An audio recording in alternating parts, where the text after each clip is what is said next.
Friends, నేను మీ వీరబాబు. అందరికీ నమస్కారం అండి. పరసతి కూటమి కోరకు పరధనములకు ఆశపడు పరునెంచకుని సరిగాని గోష్ఠి చేయి సిరిచెడి చుట్టంబు కడకు చేరకు సుమతి 72వ పద్యం.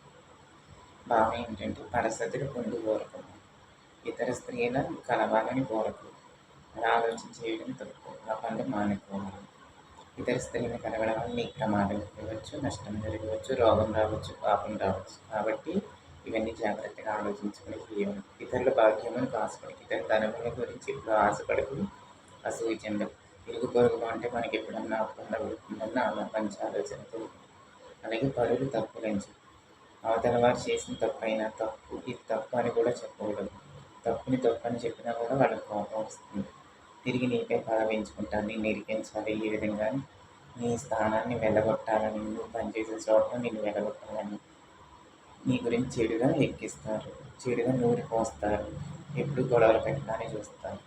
వాళ్ళు చేసిందే రైట్ అని వాదించడానికి కూడా చూస్తారు. వాళ్ళు ఏం చేసినా వాళ్ళు చేసిందే రైట్ అన్న అహంకారంతో ఉంటారు. కాబట్టి అలాంటి వారి తప్పులు ఎంచకూడదు. ఇలాంటి ప్రత్యక్ష అనుభవం నాకు కూడా చాలా జరిగింది. తగనటువంటి ప్రసంగం చేయకూడదు, తగిన దాన్ని ప్రసంగం చేయకూడదు. తగినట్టు మంచిదే చెయ్యాలి, మంచిదాన్ని ప్రసంగం చేయకూడదు, మంచిది కాని దాన్ని ప్రసంగం చేయకూడదు.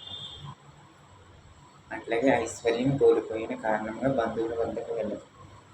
ఐశ్వర్యం కోల్పోతే నీకు ధనం లేకపోతే చుట్టాల దగ్గరికి వెళ్ళకూడదు. ఒకరోజు 2 రోజులు బాగానే చూస్తారు, తర్వాత నుండి చిరాకు పడతారు, విసుగు పడతారు, నిన్ను నీచంగా హీనంగా చులకనగా చూస్తారు, పురుగులా. కాబట్టి చుట్టాల కాడికి పోకూడదు, నీకు ఉన్నా లేకపోయినా సరే అని కావాలి. ఓకే ఫ్రెండ్స్, ఈ కంటెంట్ నచ్చితే లైక్ చేయండి, షేర్ చేయండి, కామెంట్ చేయండి, సబ్స్క్రైబ్ చేయండి. Thank you.